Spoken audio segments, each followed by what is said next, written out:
can couples forgive each other when they hurt each other? Most of us know that forgiveness is vital to maintaining the health of a marriage. For Christians, forgiveness is mandated as part of following Christ. For Jesus taught us in the Lord's Prayer, "Forgive us our sins as we forgive those who sin against us." Now, this is a serious commandment, one we just can't put in the optional uptake basket. But how do we do this in our marriage? Firstly, forgiveness and reconciliation are not the same thing. We can't reconcile without forgiveness, as it is an essential part of reconciliation, but we can have forgiveness without reconciliation. And there are some circumstances where reconciliation may not actually be advisable or even possible.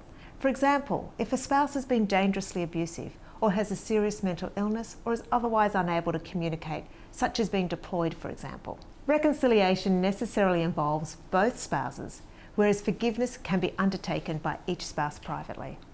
And we found that through the process of reconciling with each other, it tends to go much better when we do our forgiveness work before we attempt to talk about it.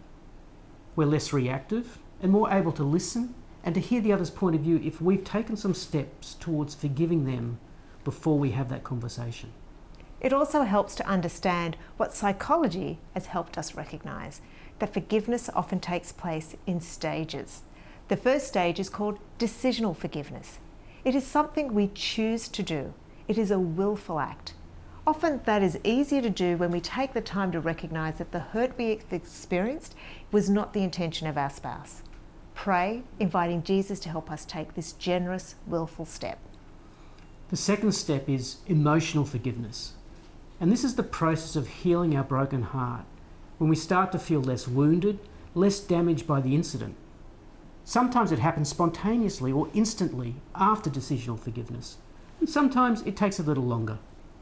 Emotional forgiveness is marked by the resolution of the resentment, the anger, pain and grief associated with the wound.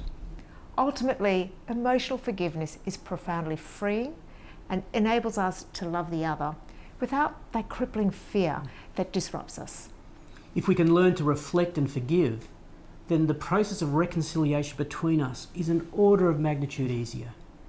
It takes practice, and it's really quite countercultural, but it's also what Christ calls us to do and what our vows committed us to do.